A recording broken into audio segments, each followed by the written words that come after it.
Well, I first want to say what an honor it is to be selected to be the speaker at this event.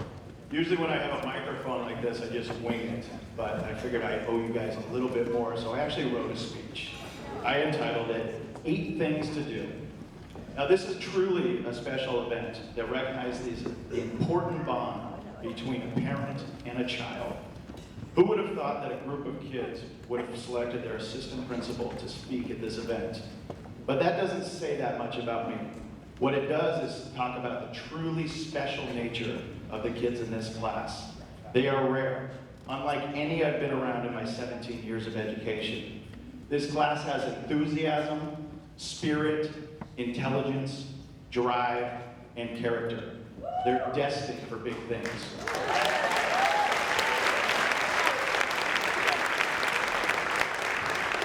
My favorite part about this class is their zest for life and their humor.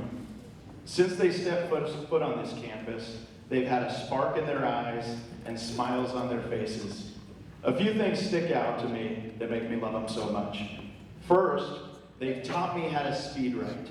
Seriously, whether it's a letter home about bonfires on the beaches, or Dare Week, or parking, to name a few, they keep me on my feet and they let me stretch out my fingertips on the keyboards. So I appreciate that. Second, they actually make me feel like I'm in high school with them at times. Whenever I walk into a class, these students greet me with so much enthusiasm that it often distracts the entire class because they're yip-yapping in my ear that I have to walk out.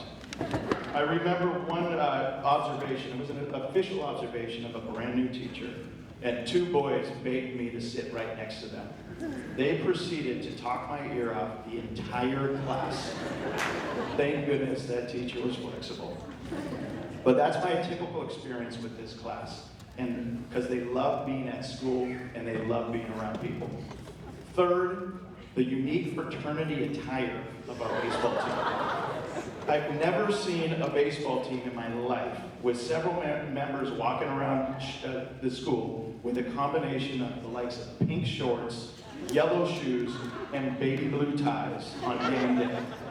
They look like they're about to hoist an anchor and hit the sea, as opposed to actually suit up for a game. Oh, by the way, you can root them on tomorrow in the NCS championship game. Go Pirates.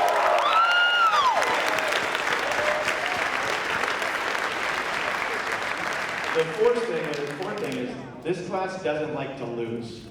We gave them a challenge last year to see how many students can participate in our SBAC testing because we needed the numbers. Not only did 97% of the class test, but this class was the first one in decades to beat Redwood High School and score higher. They were tops in our district in English last year. That's super impressive, and it speaks to the perseverance and intelligence of them. The fifth is they have humor and creativity. In my years of doing this job, I have yet to see a senior prank that I actually like, until yesterday. Blocking the parking spots was funny. It created no harm to individuals or property, and it will be referenced for years. Well done. Now, I could go on about the things that I enjoyed about this class, but I want to recognize that tonight is not only about the students. I've always looked at this event as one of the most special moments in the life of a student, a parent, and their families. Therefore, I think it's important to recognize the role a parent plays in the life of their child. One of my favorite quotes on parenting reads, "Behind every young child who believes in themselves is a parent who believed first." Your parents have been there from the beginning. They've supported you through the good times and the bad times. They've helped guide you. It's a joy for me to see that now, given that my own children are in the first chapters of their lives. When I was writing a speech, I did so in the presence of my 8-year-old son, Braden, and my 6-year-old daughter, Allison. I started to tear up, realizing how quickly these times go. So soon will I be sitting exactly where you are and expressing the excitement and optimism about what's next. This is only the ending of one book. You now get to start the first chapter of the rest of your life. Your childhood years have shaped you. The rest of your life defines you. Focus on the drive to be successful. but strive mostly on what you want to be successful in. Worry less about material items and how others view your success. Focus less on how many likes you can get on an Instagram post, how many followers you have on social media and such. For it's been said, it is best not to drink too deeply from a cup of fame, for it can be very intoxicating, and intoxicated people often do foolish things. So focus on your success with an internal lens. There's only one person who truly knows if you're successful, and that's you. Don't measure yourself by what you've accomplished, but rather what you should have accomplished with your abilities. Most important, measure yourself by your character. Your character is who you are. Now take a moment.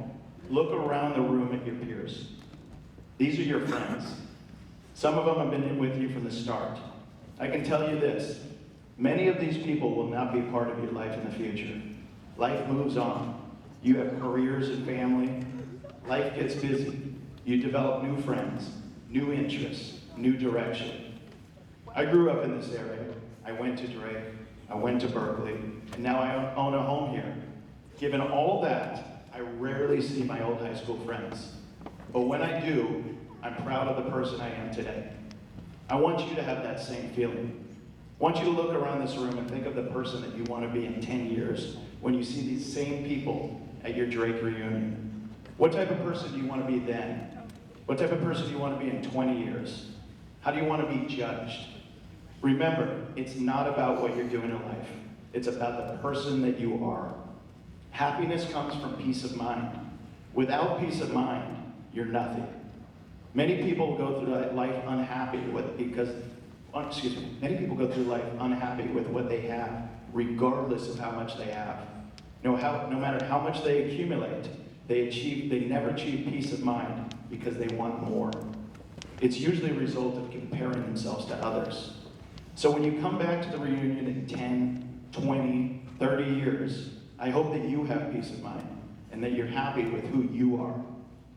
With that, I'd like to share with you a couple words I wrote to my son Braden in March when he turned 8. I made him a small wallet-sized card that I wanted him to keep asked him to keep his entire life. I entitled it, 8 Things to Do. I told Braden that I will never interpret these words for him or give him my own definitions. That would be up to him. While simple, I hope he spends a lifetime figuring them out. Here are the things I wrote my own son. 1, make friendship a fine art. Friendship is giving and sharing of yourself. You must work at friendship. If it's just one-sided, it's not friendship. Go more than halfway. Friendship is showing concern, consideration. It is so valuable and so powerful. Don't take it for granted, as many do. 2, be true to yourself. If we're not true to ourselves, we cannot be true to others. Our wife or husband, our family, our friends, our profession, our colleagues. You must know who you are and be true to who you are if you're going to be who you can be and should be. Number 3, confidence is the key to success, so believe in yourself. I am truly amazed how many individuals actually lack confidence. Not believing in yourselves keeps you on the sidelines. All you need to know is that you gave your best effort that you're capable of giving, period. The more you set your mind to that, the more confident you become. What would life be if you didn't have the courage to make the attempt? 4, embrace challenges. This goes right with confidence. As Confucius said, our greatest glory is not in never falling, but in rising every time we fall. We need to challenge ourselves. If so, we can do great things. The more you embrace the challenges, the more you focus on the effort you give, you will have more, once we decide to challenge ourselves, we are more likely to persevere. Number 5, help others. You can never acquire happiness with giving of yourself to someone else without the expectation of getting something in return.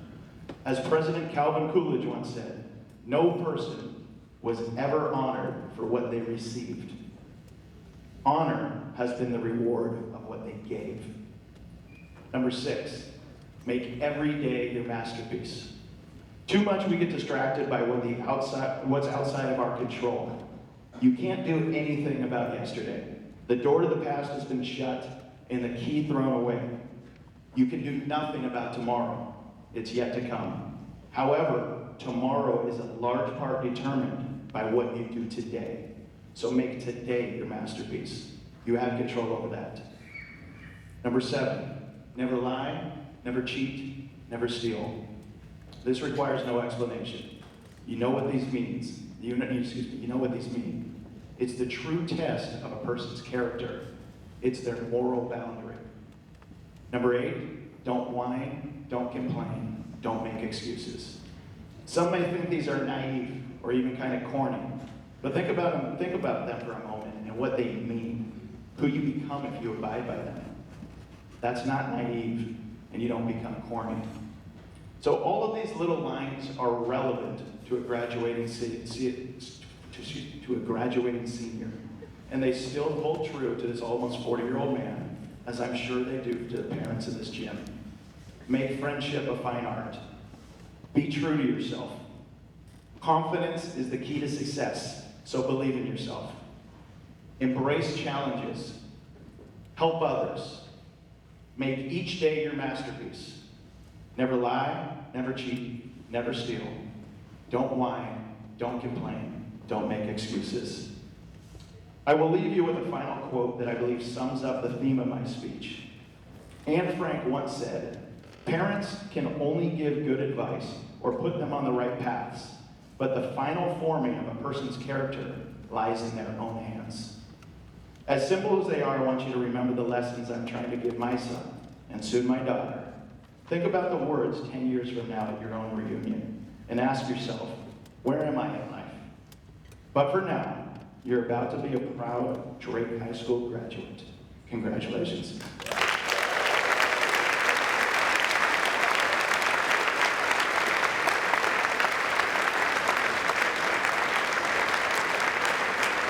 I also did forget that I do have a parting gift for you. Under your chair, taped to it, is the exact green card that I gave my son. So I want you all to have those words and remember them throughout. So that is my gift for you. And by the way, if you know me well, no, I did not have asked Tanya, even though she wanted to copy 600 of these and laminate. That was all me.